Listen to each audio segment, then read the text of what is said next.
Hello students, UP triple S C PET 2023 के इस पहले लेक्चर में ज्योग्राफी के आज हम टॉपिक्स को डिस्कस करेंगे, जिस पे आज का ज्योग्राफी लेक्चर्स चलेगा। ये आप पूरे सिलेबस को हम एक एक दिन एक एक टॉपिक के वाइज कवर करेंगे।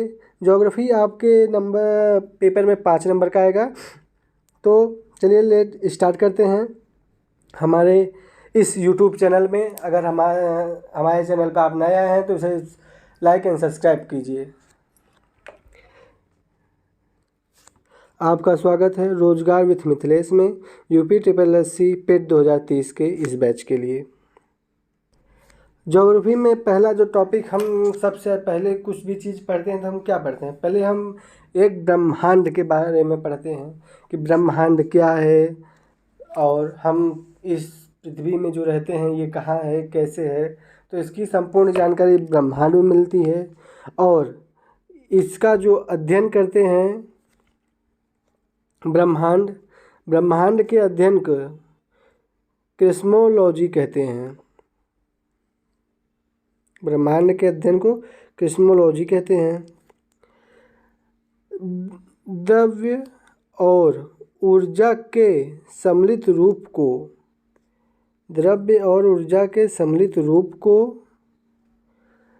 ही ब्रह्मांड कहा जाता है। दूसरे शब्दों में सूक्ष्म कणों से लेकर विकास आकाश गंगा तक, यानी कि सूक्ष्म जो छोटे छोटे कण होते हैं उनसे लेकर यह जो विशाल आकाश गंगाएं हैं, इनके ही समूह को हम ब्रह्मांड कहते हैं।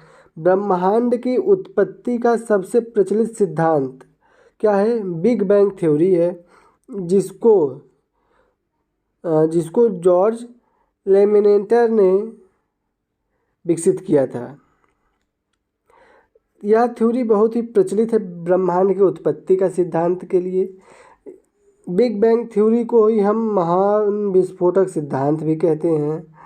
इस सिद्धांत में बताया गया है कि आरंभ में जो पृथ्वी थी, आरंभ में जो ये ब्रह्मांड था वह एक आग का धधकता हुआ गोला था, यानी कि, और उससे भी पहले क्या था, ये एक एकाकी परमाणु, यानी कि एक पूरा ब्रह्मांड एक पे था, जिसमें अचानक विस्फोट होने से यह अलग अलग भागों में बटा और समय के साथ बीतते साथ साथ यह अलग अलग संपीड़ित हुए और कहीं ये तारे बने, ग्रह बने, उपग्रह बने, एस्टेरॉइड्स बने, मेटेरॉइड्स बने और अन्य चीज़ें बनी। हम इन्हीं पे चर्चा करेंगे। ब्रह्मांड की उत्पत्ति। महान विस्फोटक सिद्धांत यानी बिग बैंग थ्योरी के अनुसार आज से लगभग 15 करोड़ वर्ष पहले, यानी 15 अरब वर्ष पहले, यहाँ पर ये मिस्टेक हो गया है, यहाँ पर ये अरब होगा, अरब, सॉरी।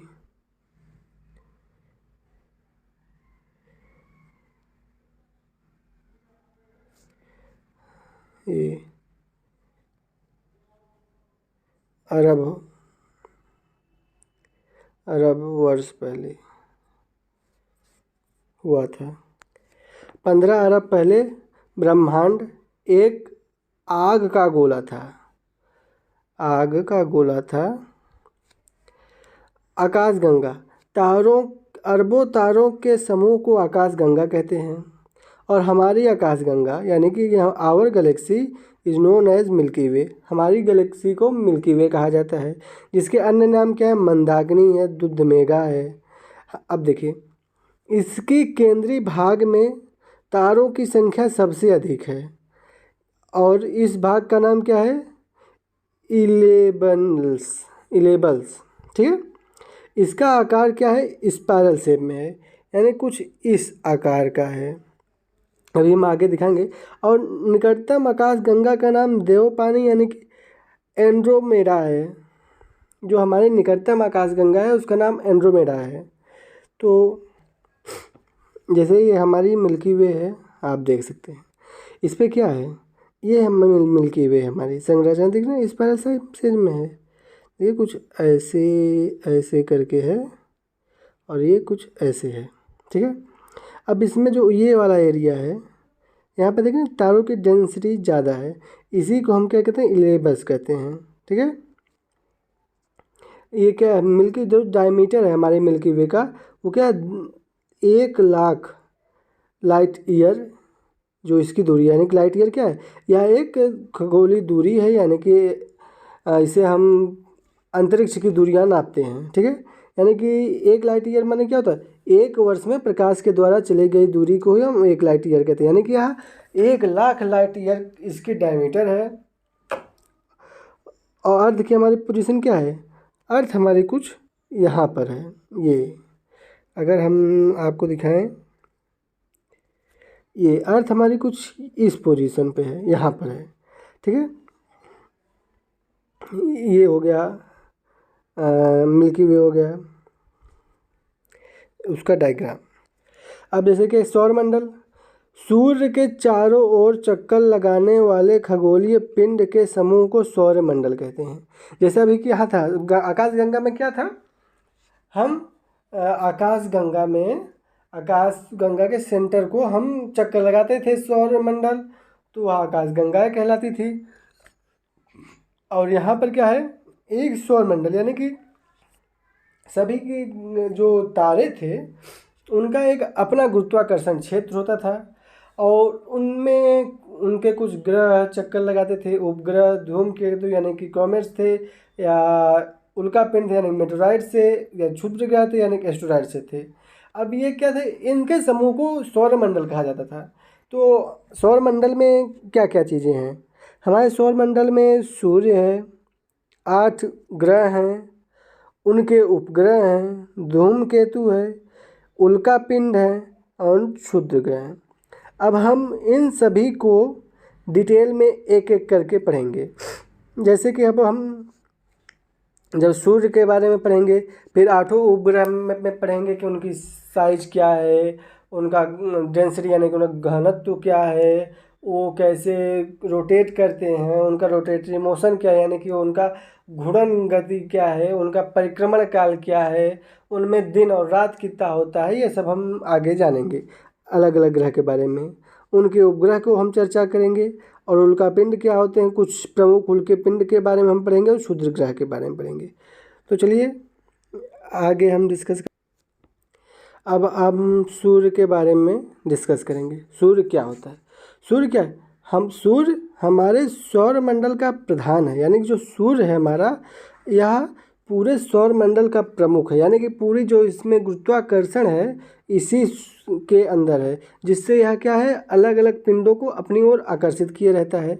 यह क्या, यह मंदाकिनी के केंद्र से लगभग 30,000 प्रकाश वर्ष की दूरी पर एक कोने में स्थित है। जो सूर्य है यह लगभग 30,000 प्रकाश वर्ष की दूरी पर मंदाकिनी से स्थित है। यह केंद्र के, यानी कि जो मंदाकिनी है उसके केंद्र के चारों तरफ 250 किलोमीटर पर सेकंड की गति से यह परिक्रमण करता है। और क्या है खास बात, जो सौरमंडल है उसके समस्त द्रव्यमान का केवल और केवल सूर्य में ही 99.8% है सूर्य का द्रव्यमान। अब हम सूर्य का अगर संगठन देखें क्या है, यह एक गैसीय पिंड है, यानी जो सूर्य है यह गैसीय पिंड है, जिसके अंतर्गत क्या है, 71% इस पे हाइड्रोजन का है, 26% हीलियम है, और 2.5% अन्य गैसें हैं। यानी कि इसका स्ट्रक्चर है, अगर हम ये देखें तो इस पे 71%, यानी कि मोस्ट, अगर हम देखें इतना परसेंट तो ये हाइड्रोजन का है, और 26% यानी कि लमसम इतना परसेंट ये हो गया हीलियम के लिए। और जो ये बची ये अदर गैसेस हैं, ठीक है। अब हम चलते हैं आगे। अगर आगे देखें तो ये सूर्य का स्ट्रक्चर है। अगर हम सूर्य के पूरे भाग को देखें तो निम्न प्रकार से हैं। जो इसका ये रेड लाइट वाला एरिया है, रेड लाइट आप, इसका जो कोर है यानी कि जो इसका एकदम मुख्य भाग है उसकी, उसको हम क्या कहते हैं, कोरोना कहते हैं। ठीक है, इसको हम कोरोना कहते हैं। और साथ में नहीं, सॉरी, इसको हम कोर कहते हैं। और इसका जो आउटर मोस्ट पार्ट होता है यानी कि इस भाग को हम कोरोना कहते हैं। ठीक है, कोरोना यानी कि सूर्य, बल्कि ये क्या है, सूर्य कंक्रीट किरीट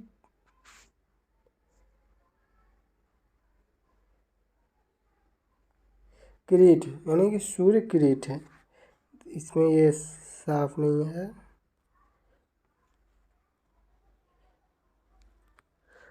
ये क्या है, सूर्य किरीट है। ठीक है, अब जो अगला पार्ट क्या है, जो इसका यह पार्ट है, ये कहें तो ये वाला एरिया, हम इसको कहते हैं फोटोस्फीयर यानी कि फोटोस्फीयर। फोटोस्फीयर में क्या है, यह सूर्य का विद्यमान सतह है, दीप्तिमान सतह है, यानी जो यह बहुत तेज चमकता है। और सूर्य यानी प्रकाश मंडल के किनारे प्रकाशमान नहीं होते, क्योंकि सूर्य का वायुमंडल प्रकाश का अवशोषण कर लेता है। और इसे ही यानी कि जो अवशोषण कर लेता है हम उसको क्या कहते हैं, हम उसको क्रिस्मोस्फेयर कहते हैं, क्रिस्मोस्फेयर कहते हैं। यानी कि क्रिस्मोस्फियर ये हो गया, ये जो क्रिस्मोस्फेयर है यानी कि यह क्या होता है, एकदम लाल रंग का होता है। और अब आगे देखिए, सूर्य ग्रहण के वक्त ये जो कोरोना वाला पार्ट है, ये जो कोरोना है, यह सूर्य ग्रहण के वक्त ही दिखाई देता है, ये वाला पार्ट। यानी कि कहें तो ये जो चीज़ें हैं, ये वाली चीज़ें, ये जो रेड में हुआ है, ये क्या होता है, ये हमें सूर्य ग्रहण के वक्त दिखाई देता है। हम इसे सूर्य का बाह्यतम प्रत भी कहते हैं। सूर्य ग्रहण के वक्त सूर्य किरीट या एक्स-रे उत्सर्जित करती हैं। ठीक है, यह क्या है, इसे हम सूर्य का मुकुट भी कहते हैं। यानी कि यह मोस्ट इम्पोर्टेंट क्या है, हम इसे यानी कोरोना को हम क्या कहते हैं, सूर्य का मुकुट, हम इसे सूर्य का मुकुट भी कहते हैं।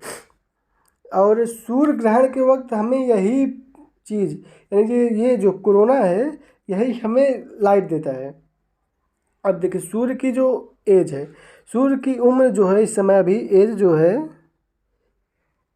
अगर हम सूर्य की एज देखेंगे तो ये 5 बिलियन है, 5 बिलियन ईयर है। ठीक है, और अभी आगे हम इसको कब तक देख सकते हैं, आगे हम इसको लगभग अभी आने वाले समय में या हमारे लिए भविष्य में 10 की पावर 11 वर्ष यानी कि 10 की घात 11 वर्ष अभी ये हमें ऊर्जा और दे सकता है। अब देखिए सूर्य से जो लाइट आती है उसको पृथ्वी तक पहुंचने में कितना समय लगता है, 8 मिनट 11 सेकंड ये लगता है सूर्य को पृथ्वी तक पहुंचने में समय लगता है। और अब अगर देखेंगे ये सूर्य का भाग है, अगर हम देखें सूर्य यानी कि जो सौर ज्वाला है, यह सौर को यानी कि उत्तरी ध्रुव को औरोबेरियस कहा जाता है और इसके दक्षिणी ध्रुव को औरो ऑस्ट्रियस कहा जाता है। जो सूर्य में धब्बे होते हैं, जो सूर्य का जो धब्बा होता है, यह तापमान आसपास यानी कि जो सूर्य में धब्बे होते हैं ना, कभी कभी यहाँ पर हमें धब्बे दिखाई देते हैं, तो जो इसका तापमान होता है यह आसपास के तापमान से लगभग 1500 डिग्री सेल्सियस कम रहता है। ठीक है। और जो सूर्य के धब्बे होते हैं ये पूरे 22 वर्ष होता है इनका चक्र चलता है, यानी कि ये 22 वर्ष इनका चक्र चलता है, ये साइक्लिक होते हैं। यानी कि ये शुरू के 11 वर्ष, यानी कि जो स्टार्टिंग है 11 वर्ष यह बढ़ता है जो धब्बा होता है, और लास्ट का जो 11 वर्ष होता है तो उसमें यह धब्बा घटता है। ठीक है। और जब यह होता है, यह धब्बा हमें दिखाई देता है, तो पृथ्वी में क्या होता है, जो मैग्नेटिक स्टॉर्म अभी हम लोगों ने कुछ 4-5 महीने पहले सुना था कि पृथ्वी पर मैग्नेटिक स्टॉर्म आने वाला है, यानी कि एक वैद्युत झंझावात आने वाला है, जो हमारे क्या करेगा, वह हमारे पावर ग्रिड्स को या टेलीविज़न नेटवर्क को या रेडियो नेटवर्क को तबाह कर सकता है। तो यह क्या है, यही इसी के कारण होता है। अगर हम आगे देखते हैं, सूर्य का व्यास जो है, जो सूर्य का व्यास है, यानी कि ये जो उसकी ये व्यास है, यह लगभग क्या है 13 लाख 92,000 किलोमीटर के आसपास है। ठीक है। जो पृथ्वी के व्यास से, यानी कि अर्थ के, यानी कि diameter of earth is equal to, यानी कि 110 times of earth diameter of sun का था, यानी कि जो पृथ्वी का व्यास है वह सूर्य के 110वें व्यास के बराबर है। और जो हमारी पृथ्वी है, सूर्य इससे हमारी पृथ्वी से 13 लाख गुना बड़ा है, यानी कि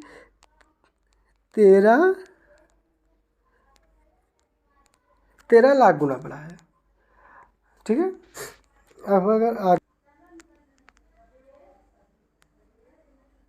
सूर्य के महत्वपूर्ण तथ्य क्या है, सूर्य 25 करोड़ वर्ष में एक चक्कर लगाते हैं, यानी कि एक परिक्रमा पूरी करता है अपनी आकाशगंगा का, इसे ही ब्रह्मांड वर्ष कहते हैं। और यह क्या 25 करोड़ वर्ष के बराबर होता है। सूर्य और चंद्रमा यानी कि पृथ्वी की औसत दूरी जो है वह 14.98 लाख किलोमीटर के आसपास है, इसे ही नॉटिकल यूनिट भी कहा जाता है। यह एक खगोलीय दूरी नापने के लिए है। और पृथ्वी का दूसरा निकटतम तारा प्रोक्सिमा सेंचुरी है। फिर उसके बाद क्या है, सौर मंडल की खोज कोपरनिकस ने की थी 1543 में, और इन्हीं ने सिद्धांत दिया था जिसको हम सौर केंद्रीय सिद्धांत कहते हैं, यानी कि हेलोसेंट्रिक थ्योरी कहते हैं। ग्रह की गति का नियम केपलर ने दिया था। जियोसेंट्रिक थ्योरी का नियम क्लियोडियस टॉल्मी ने दिया था। हमारी आकाशगंगा का सबसे चमकीला तारा साइरस है। हमारी आकाशगंगा का सबसे चमकीला तारा साइरस है। ठीक है। आकाशगंगा का जो यानी कि जो जियो सेंट्रिक थ्योरी थी उसको कौन दिया था, क्लियोडियस टॉल्मी ने दिया था। ठीक है। लेक्चर में हम सौर मंडल के ग्रहों के बारे में पढ़ेंगे। चलिए स्टार्ट करते हैं। सौर मंडल के ग्रह वे खगोलीय पिंड जो निम्न शर्तों का पालन करते हैं वह ग्रह कहलाते हैं। कौन कौन सी शर्तें, पहले वे जो सूर्य के चारों ओर परिक्रमा करते हैं, उन्हें पर्याप्त गुरुत्वाकर्षण बल जिसमें वह गोलाकार रूप ग्रहण करते हैं। जिस पिंड में गुरुत्वाकर्षण बल ज़्यादा होगा वह पिंड अधिक कठोर होगा और वह पिंड का घनत्व भी अधिक होगा। तो अगर हम देखें तो जो हमारा सूर्य है, अगर ये सूर्य माने तो सूर्य से जितनी हम दूरी पे जाते हैं ग्रहों का घनत्व उतना कम होता जाता है। तो यानी कि क्या था, सूर्य का गुरुत्वाकर्षण बल उनमें बहुत ही कम काम करता है, जिससे कि वह अधिक संपीड़ित नहीं हो पाते। ठीक है। अगला टॉपिक है, उनके आसपास का क्षेत्र साफ होना चाहिए। यानी कि जो ग्रह होते हैं, ग्रहों के आसपास का क्षेत्र में एस्टेरॉइड्स नहीं होने चाहिए, मेटेरॉइड यानी कि उल्कापिंड हो गया, क्षुद्रग्रह हो गए, ये सब नहीं होने चाहिए। और उनका जो पाथ है, यानी कि अगर कोई ग्रह है उसका पाथ अगर किसी अन्य पिंड के द्वारा काटा नहीं जाता तो वह ग्रह की श्रेणी में आता है। यही कारण था कि यह ग्रह की परिभाषा INU की पराग सम्मेलन में, यानी कि यह क्या INU international conference of universe था। इसमें क्या किया गया था कि ये पराग सम्मेलन हुआ था, पराग एक जगह है वहाँ पर, अगस्त 2006 में। इसमें जो परिभाषा तय की गई थी उसमें जो प्लूटो है, यानी कि जो यम था, प्लूटो था, वह दूसरे की, यानी कि वह वरुण की, यानी सैटर्न की कक्षा को काटता हुआ उसका कक्षीय बन रहा था। तो इस वजह से प्लूटो को 8 अगस्त 2006 में इसको ग्रहों की श्रेणी से अलग कर दिया गया। यानी कि ये जो हमारे लिए डेट है 8 अगस्त 2006, यह बहुत ही इम्पोर्टेंट बन जाती है। ठीक है,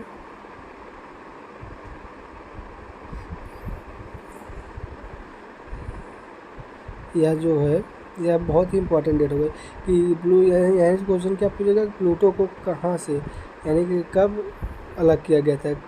कब अलग किया गया था? 8 अगस्त 2006 को। किस सम्मेलन के अंदर? पराग सम्मेलन, जो कहाँ, जो कि INU की पराग सम्मेलन में हुआ था। ग्रहों को हम 2 प्रकार से बांट सकते हैं।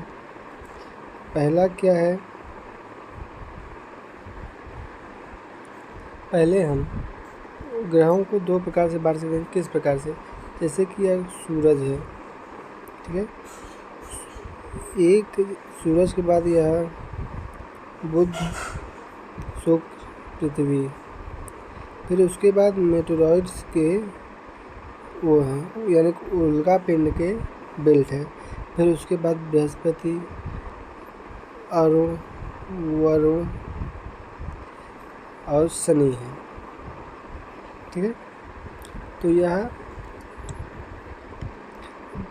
जो इस बेल्ट के, यानी कि ये उल्का पिंडों के, मेटेरॉइड्स के बेल्ट के अंदर के ग्रह आते हैं, उन्हें आंतरिक ग्रह अथवा यहाँ मंगल भी होगा, आंतरिक ग्रह या पार्थिव ग्रह कहा जाता है। इनमें कौन कौन से ग्रह आते हैं? इनमें मंगल,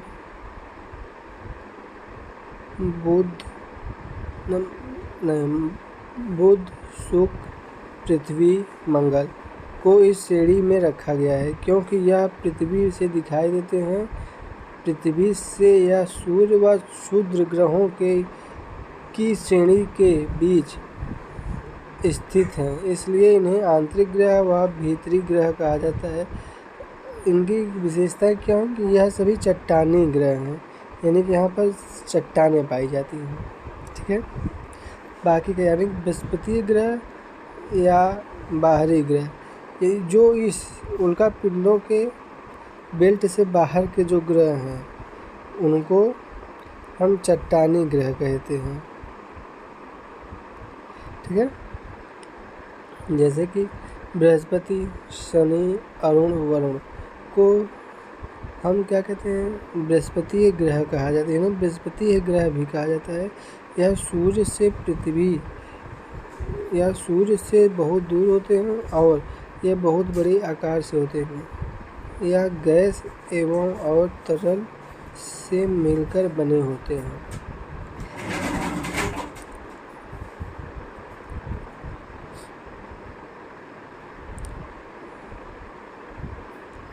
मंगल, बुध, बृहस्पति, शुक्र, शनि, यह पांचों ग्रह पृथ्वी से खुली आंखों से देखे जा सकते हैं अलग अलग समय पर।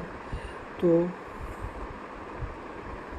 ये जो पांचों ग्रह हैं ये बहुत ही इम्पोर्टेंट है एग्जाम से, यानी कि इसमें से पूछ सकता है कि पृथ्वी से खुली आंखों से कौन कौन से ग्रह देखे जा सकते हैं।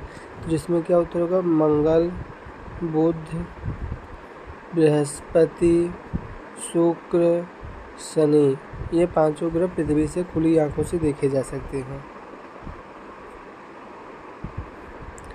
आकार के अनुसार ग्रहों का क्रम, यानी कि आकार का, यानी सबसे बड़ा ग्रह बृहस्पति, फिर उसके बाद शनि, फिर अरुण, वरुण, पृथ्वी, शुक्र एवं मंगल। या आकार के अनुसार ग्रहों का क्रम है मंगल और बुध को छूट गया था। बुध यानी क्या, बृहस्पति, शनि, अरुण, वरुण, पृथ्वी, शुक्र, मंगल एवं बुध। फिर घनत्व के आधार पर ग्रहों का क्रम, सबसे हल्का कौन सा होता है, वरुण, फिर अरुण, फिर बृहस्पति, फिर नेपच्यून मीन्स शनि, फिर मंगल, शुक्र, बुध, पृथ्वी।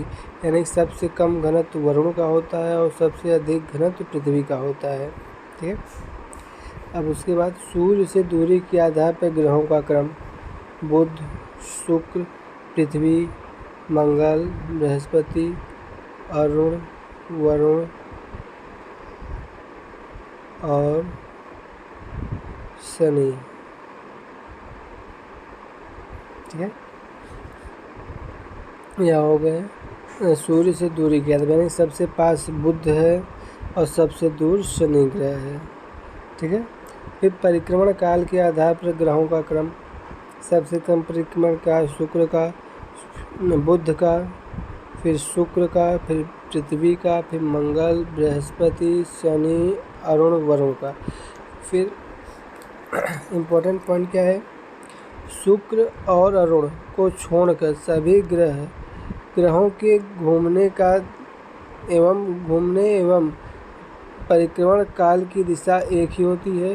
शुक्र एवं वरुण की दिशा, दोनों की दिशा पूर्व से पश्चिम की ओर होती है, जबकि अन्य ग्रहों की दिशा पश्चिम से पूर्व की ओर होती है। यानी कि शुक्र और अरुण को छोड़कर, बाकी सभी की दिशाएं घूमने की, यानी परिक्रमण काल की दिशा पश्चिम से पूर्व की ओर होती है। यानी कि ये वामावर्त करते हैं और शुक्र और अरुण दक्षिणावर्त घूर्णन या परिक्रमण करते हैं। अब यहाँ पर अगर देखें तो मरकरी यानी कि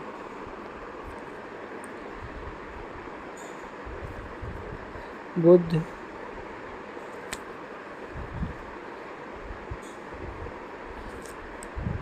शुक्र,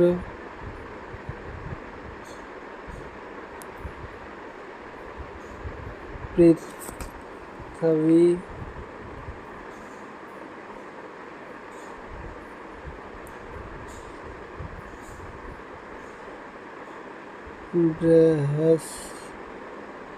बृहस्पति,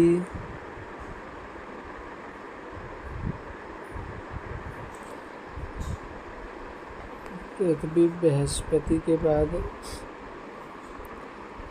अरुण,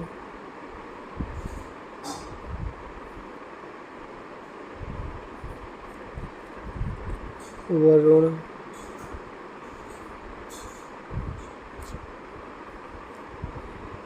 शनि, प्लूटो। ठीक है।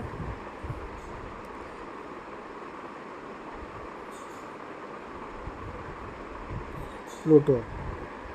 अब अगर देखा जाए तो जो यहीं पर इस लाइन के अंदर, यानी यहाँ से एक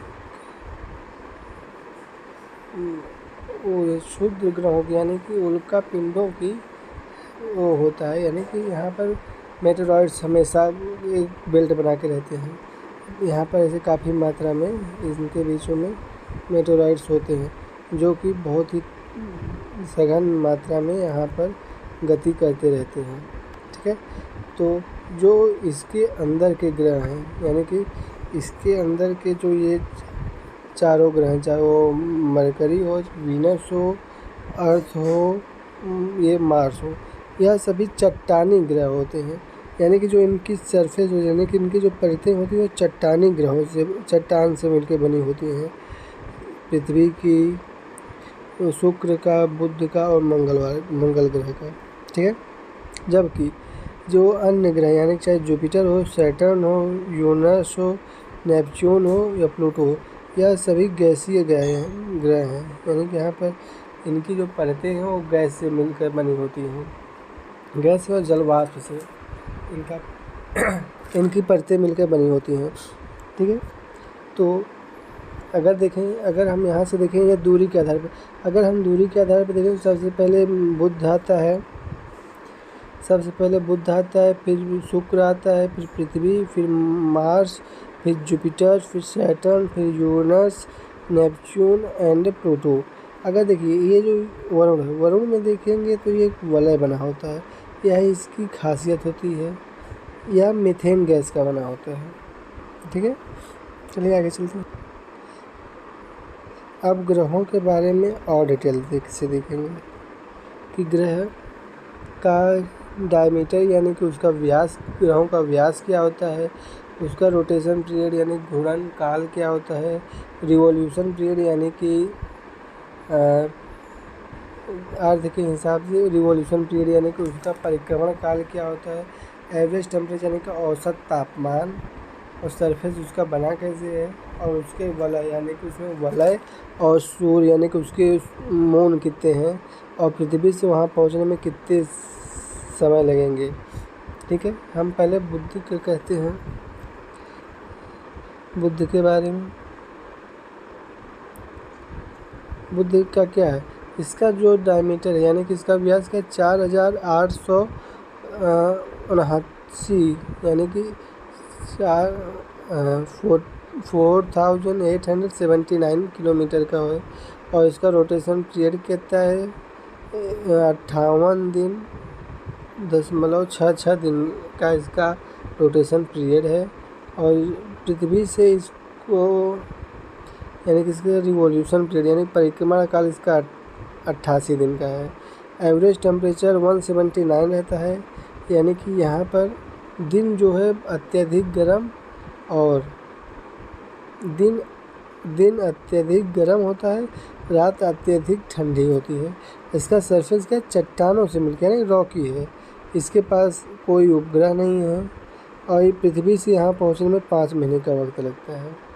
अब अगला ग्रह है शुक्र। अब शुक्र क्या है, शुक्र का डायमीटर यानी व्यास कितना है 12,104 किलोमीटर, और रोटेशन पीरियड यानी कि कितने दिन में यह अपने धुरी पर कितने दिनों में एक चक्कर पूरा करता है, यानी 243 दिनों में पूरा करता है, और सूर्य को यह 224 दिनों में पूरा करता है। और यहाँ का औसत तापमान 482 डिग्री सेंटीग्रेड है। यह भी इसकी परतें जो है चट्टानों से मिलकर बनी होती हैं, और इसके पास भी कोई उपग्रह नहीं होता। और यहाँ से पृथ्वी में पहुँचने का समय 8 यानी 3 महीने का समय लगता है। ठीक है, नेक्स्ट पृथ्वी, यह इसका जो व्यास है 12,756 किलोमीटर है, और पृथ्वी में का एक अपने ध्रुव पे एक चक्कर एक दिन में यानी 24 घंटे में पूरा होता है। और इसका रिवॉल्यूशन कितना है इसका अगर हम परिक्रमण काल देखेंगे 356 दिन 4 घंटे यानी कि 0.25 लगता है, और यहाँ पर औसत तापमान 15 डिग्री से। ठीक है, यह भी चट्टानी परत ग्रह है, और इसके पास एक उपग्रह यानी कि एक मून है। अगर हम मार्स को देखें, मंगल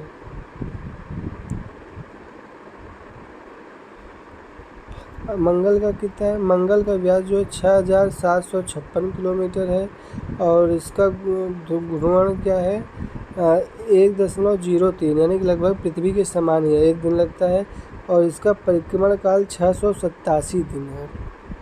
यह सूर्य की एक परिक्रमा 687 दिनों में पूरा करता है और इसका औसत तापमान -63 डिग्री सेल्सियस है। यह भी चट्टानीय ग्रह है और इसके पास 2 चंद्रमा है यानी कि 2 इसका उपग्रह हैं और पृथ्वी से यहाँ पहुँचने के समय 8 महीने का लगता है। अब जुपिटर, बृहस्पति,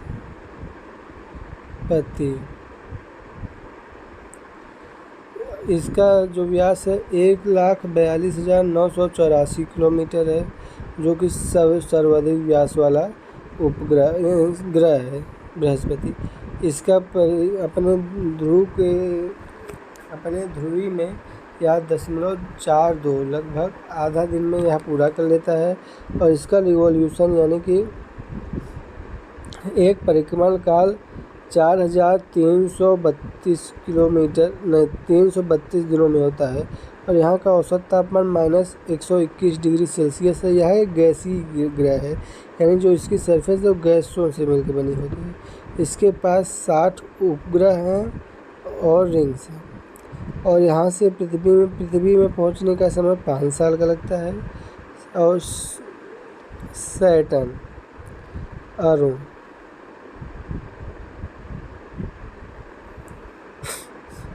इसका व्यास यानी कि इसका व्यास का 1,20,536 किलोमीटर है और यह 0.45 दिन में अपनी ध्रुवी में एक घूर्णन पूरा करता है और इसका परिक्रमण काल 10,775 दिन है। इसका औसत तापमान -125 डिग्री सेल्सियस है। यह भी एक गैसीय ग्रह है। इसके पास कुल 31 रिंग्स हैं 31 उपग्रह हैं और यहाँ पर पृथ्वी से पहुँचने में समय 7 साल का लगता है। यूरेनस, वरुण, यहाँ इसका व्यास का 51,118 किलोमीटर और एक इसका घूर्णन काल है 0.07 दिन और यह अपन सूर्य की परिक्रमा 30,681 दिनों में पूरा करता है। इसका औसत तापमान -193 डिग्री सेल्सियस है। यह एक गैसीय ग्रह है। इसके पास 27 उपग्रह हैं और एक रिंग है। पृथ्वी से यहाँ पहुँचने में 10 साल का वक्त लगेगा। नेपच्यून, शनि,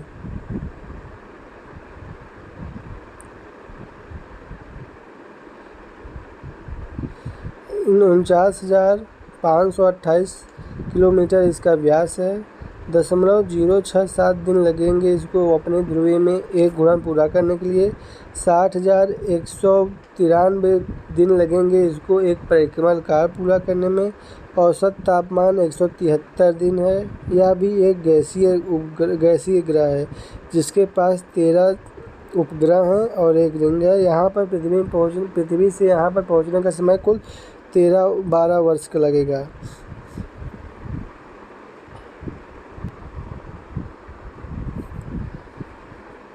चलिए अब पहले ग्रह बुध को देखते हैं। यह सूर्य का सबसे नज़दीकी ग्रह है जो सूर्य निकलने से 2 घंटे पहले पृथ्वी पर दिखाई देता है। यह सबसे छोटा एवं सबसे हल्का ग्रह है। इसके पास कोई उपग्रह नहीं है।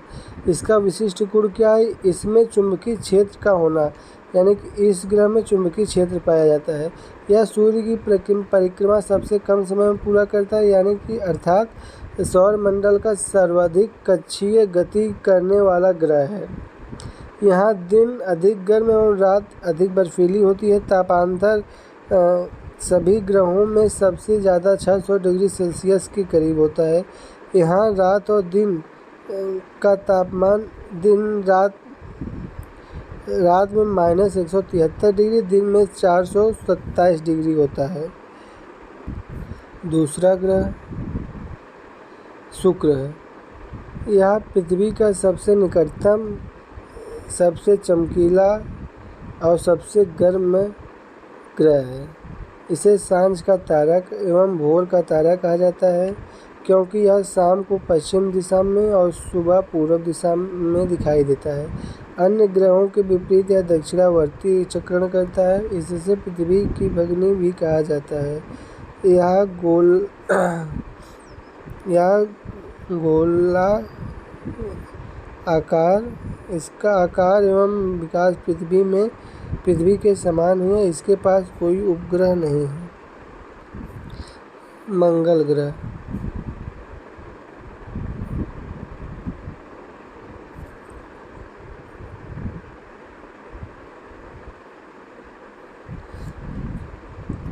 तीसरा ग्रह मंगल ग्रह। यह लाल रंग ऑक्साइड इसका रंग लाल आयरन ऑक्साइड के कारण होता है। यह पृथ्वी के समान 2 ध्रुव तथा इसका कक्षीय तल 25 डिग्री के कोण पर झुका हुआ है, जिसके कारण यह पृथ्वी के समान ऋतु परिवर्तन करता है। इनके दिन का मान एवं अक्ष का झुकाव पृथ्वी के समान है। यह अपनी धुरी पर 24 घंटे में एक चक्कर पूरा करता है। इसके 2 उपग्रह फोबोस एवं डीमोस हैं। यह सूर्य की परिक्रमा 687 दिनों में पूरी करता है। सौरमंडल का सबसे बड़ा ज्वालामुखी ओलिपस मेसी तथा सौरमंडल का सबसे ऊंचा पर्वत निक्स ओलंपिया, जो माउंट एवरेस्ट से 3 गुना ऊंचा है, इसी ग्रह पर स्थित है।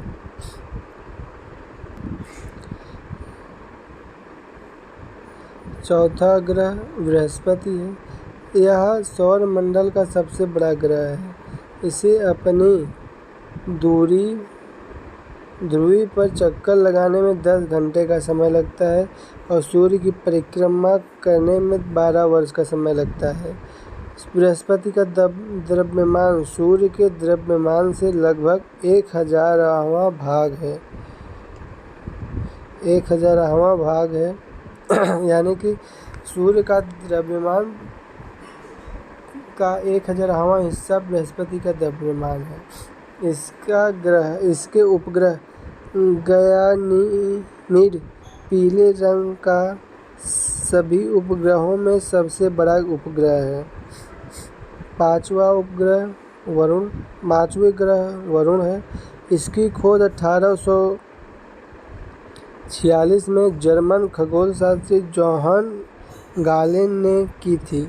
नई खगोलीय व्यवस्था में यह सुदूर से सबसे दूर स्थित ग्रह है। इसके चारों ओर अति शीतल मीथेन का बादल छाया हुआ है।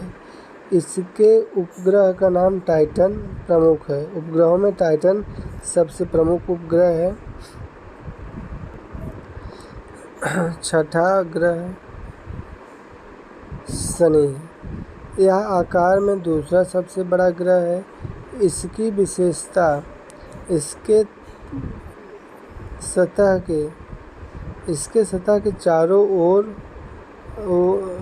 एक वलय है। वलयों की संख्या 7 है। मोटे प्रकाश वाले कुंडली। यह आकाश में पीले तारे के समान दिखाई देता है। इसका घनत्व सभी उपग्रहों में सबसे कम है, यानी कि यह जल में रखने पर तैरने लगेगा। शनि का सबसे बड़ा उपग्रह टाइटन है, जो कि सौरमंडल का दूसरा सबसे बड़ा उपग्रह है। यह आकार में बुध ग्रह के बराबर है, यानी कि यह इतना बड़ा है कि बुध ग्रह के बराबर है। टाइटन की खोज 1665 में डेनमार्क के खगोलशास्त्री क्रिश्चियन हाइजोन ने की थी। यह एकमात्र उपग्रह है जिसका पृथ्वी जैसा स्वयं का सघन वायुमंडल है। फोबे नामक शनि का उपग्रह, जिसकी कक्षा में घूमने की विपरीत दिशा में परिक्रमण करता है। सातवां ग्रह अरुण है।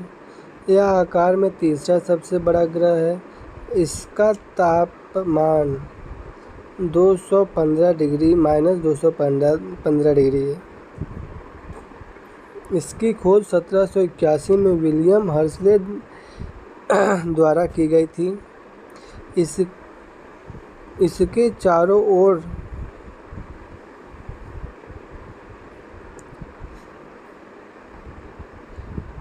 इसके चारों ओर 9 वलयों में से 5 वलय का नाम इसके चारों ओर 9 वलयों में 5 वलयों का नाम अल्फा, बीटा, गामा,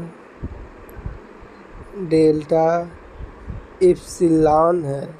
यह अपनी कक्षा में पूर्व से पश्चिम की ओर घूमता है। यहाँ पर सूर्योदय पश्चिम की ओर, सूर्यास्त पूरब की ओर होता है। इसके सभी उपग्रह पृथ्वी की विपरीत दिशा में परिक्रमण करते हैं। यह अपनी ध्रुवी पर सूर्य की ओर इतना लेटा हुआ है कि यह लेटा सा दिखाई देता है, इसलिए इसे लेटा हुआ उपग्रह कहते हैं। इसका सबसे छोटा उपग्रह टाइटेनिया है, यानी कि इस ग्रह को लेटा हुआ उपग्रह कहते हैं। यह एग्जाम में बहुत ही बार पूछा जा चुका है कि किस ग्रह को लेटा हुआ ग्रह कहा जाता है। पृथ्वी का आकार में 5वां सबसे बड़ा ग्रह है। पृथ्वी का उसके कक्षा तल पर बने लंब से 23.5 डिग्री झुका हुआ है, यानी कि जो एक काल्पनिक रेखा पृथ्वी अपने कक्ष पर 23.5 डिग्री मुड़ी हुई है।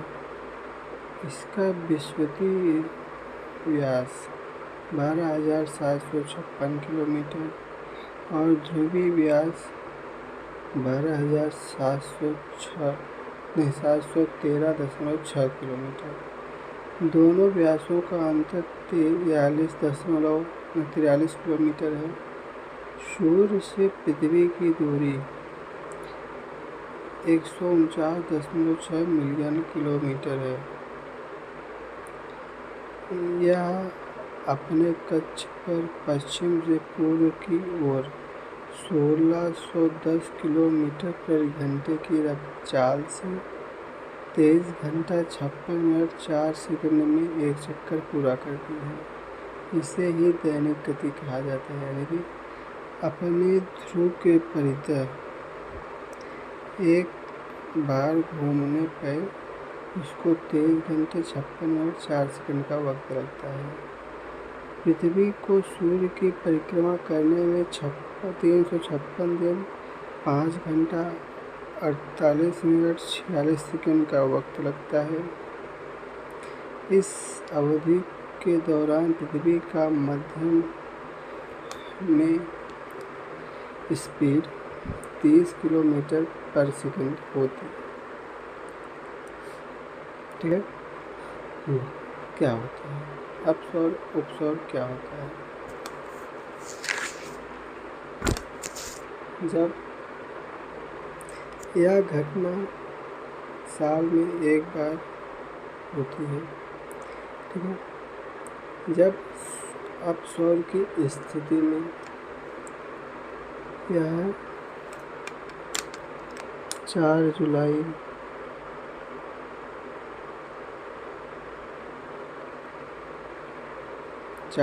को होता है और उपसौर 3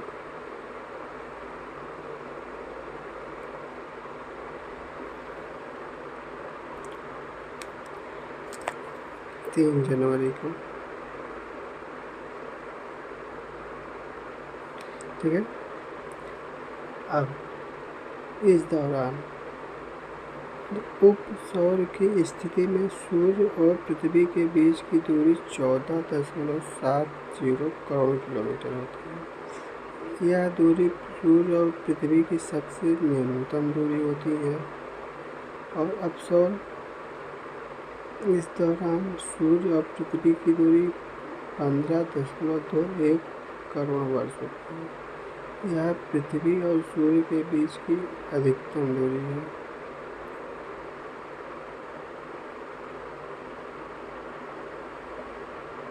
अधिकतम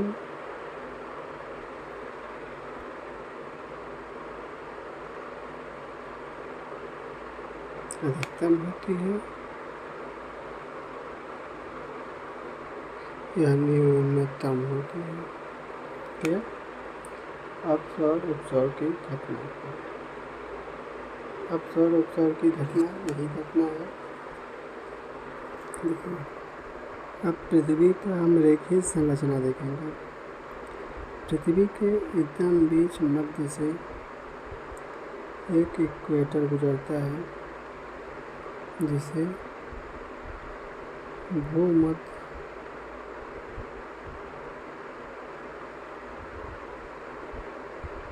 रेखा कहते हैं। यह 0 डिग्री अंश से होकर गुजरता है। फिर इसके ऊपर उत्तर की ओर जाने पर एक यहाँ से रेखा गुजरती है जिसे कर्क रेखा कहते हैं। यह 23.5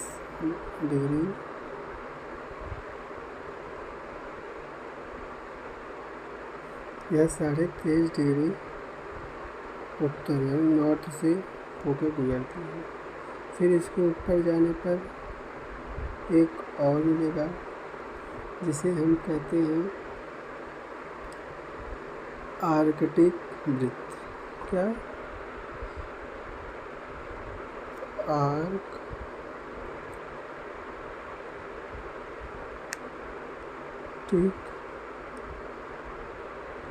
आर्कटिक वृत्त कहा जाता है। यह 66 डिग्री 30 मिनट उत्तर से होता है और उसके ऊपर ध्रुव होता है।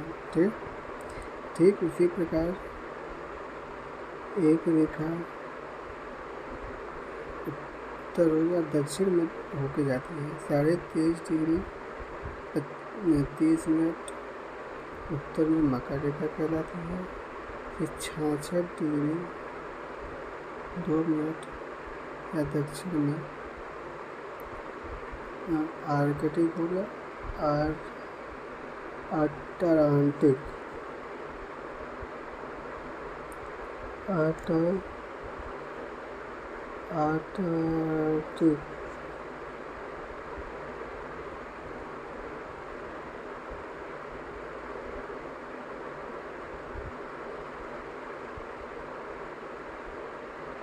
वृत्त हो गया। ठीक,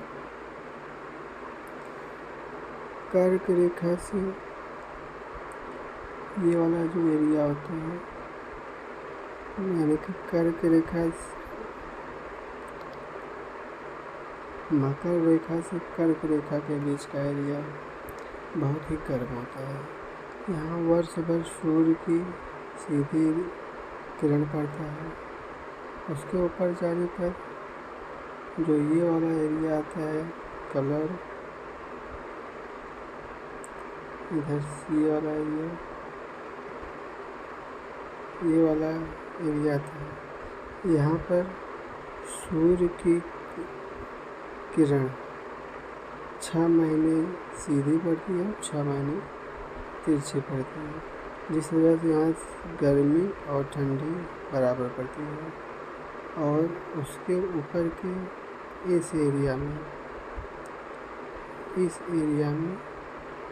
सूर्य की किरण 6 महीने नहीं पड़ती है, 6 महीने पड़ती है, जिस वजह से यहाँ पर बहुत ही ठंडा मौसम रहता है। ठीक है, तो ये हो गया सूर्य की संरचना, यह हो गया पृथ्वी की संरचना।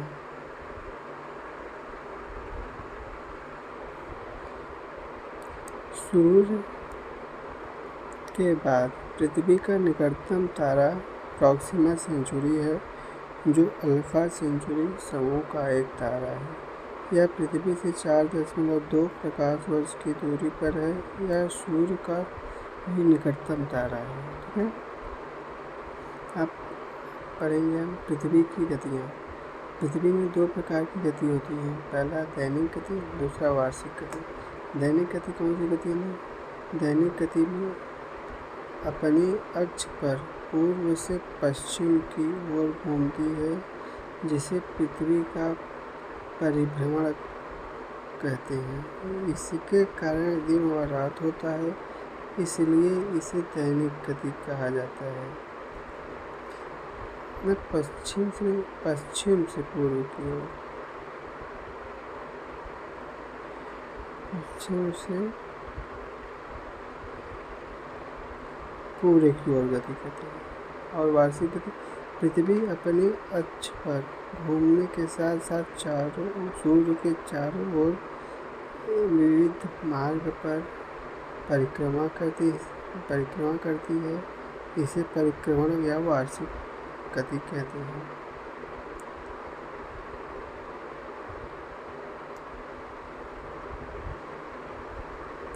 प्रदीप वक्र, यानी कि पृथ्वी पर पड़ने वाले प्रकाश का वक्र।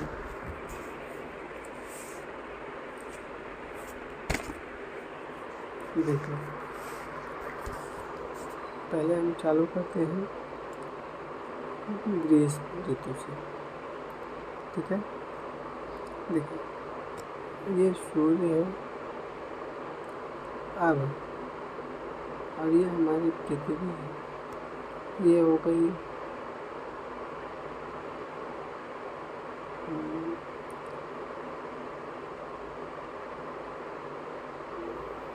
मकर रेखा। ठीक है, ये हो गया मकर। ठीक है, ये मकर रेखा हो गई। अब इस ग्रीष्म ऋतु में सूर्य का प्रकाश पृथ्वी के डायरेक्ट इस ओर पड़ रहा है। किस ओर? जो नॉर्थ यानी कि उत्तरी ध्रुव है, यहाँ पर सूर्य का प्रकाश ये सीधा पड़ रहा है। ठीक है, लेकिन दक्षिणी ध्रुव पर सूर्य का प्रकाश तिरछा आके पड़ रहा है, जिस वजह से इस समय उत्तरी ध्रुव पर यानी कि उत्तरी गोलार्ध पर, यानी कि कहें तो इस एरिया पर अधिक गर्मी होगी। ठीक है, यानी कि उत्तरी गोलार्ध में ग्रीष्म ऋतु होगा इस समय, और यह घटना और 21 जून को 21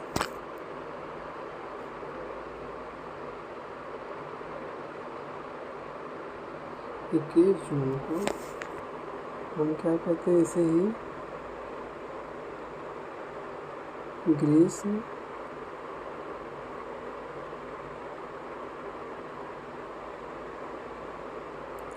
संक्रांति, इसे ही ग्रीष्म संक्रांति कहते हैं। और 21 जून को उत्तरी ध्रुव में सबसे बड़ा दिन होता है। ठीक है, अब उसके बाद अगर हम इधर आए तो इस वक्त जो सूर्य का प्रकाश होता है वह सीधा उत्तरी ध्रुव पर पड़ता है। ठीक है, उत्तरी ध्रुव पर पड़ता है, लेकिन अभी तो देखिए,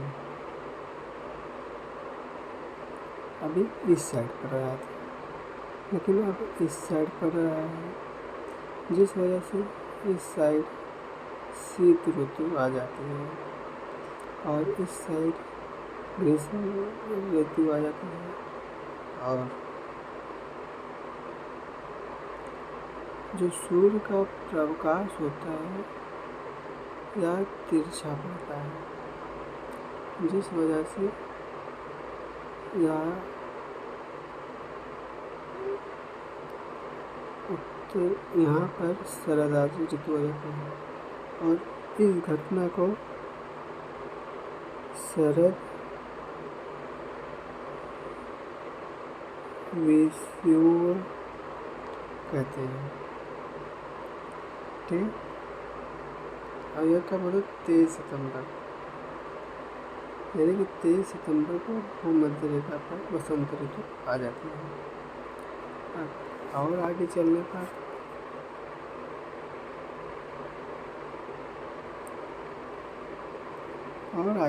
पर सूर्य की किरण अब उत्तरी ध्रुव पर न पड़ के दक्षिणी ध्रुव पर पड़ती है।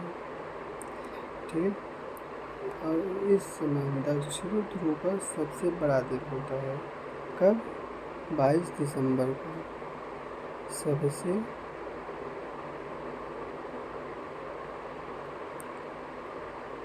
बड़ा दिन। ठीक है,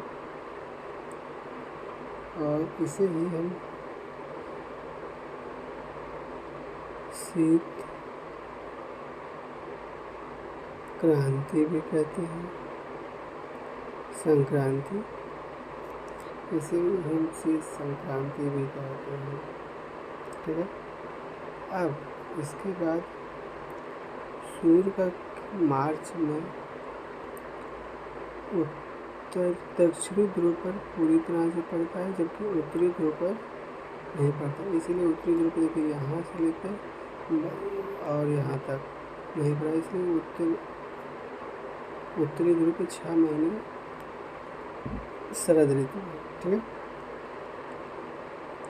और इस घटना को 21 मार्च को इस जगह पर सबसे बड़ा दिन होता है और इसे वसंत विषुव कहते हैं। वसंत विषुव कहते हैं। ठीक है, ये हो गई प्रदीप्त सर्कल, यानी कि सर्कल ऑफ इल्यूमिनेशन। ठीक है, अभी जो आपने पढ़ा उसी का हम देखेंगे कि उसकी परिभाषा क्या है। संक्रांति, सूर्य के उत्तरायण और दक्षिणायन की सीमा को संक्रांति कहा जाता है। और मकर कर्क संक्रांति 21 जून को सूर्य कर्क रेखा पर लंबवत होता है, इसे कर्क संक्रांति कहते हैं। इस दिन सूर्य उत्तरी गोलार्ध में सबसे बड़ा दिन होता है। मकर संक्रांति 22 दिसंबर को मकर सूर्य रेखाओं पर लंबवत होता है, इस दिन को मकर संक्रांति कहा जाता है।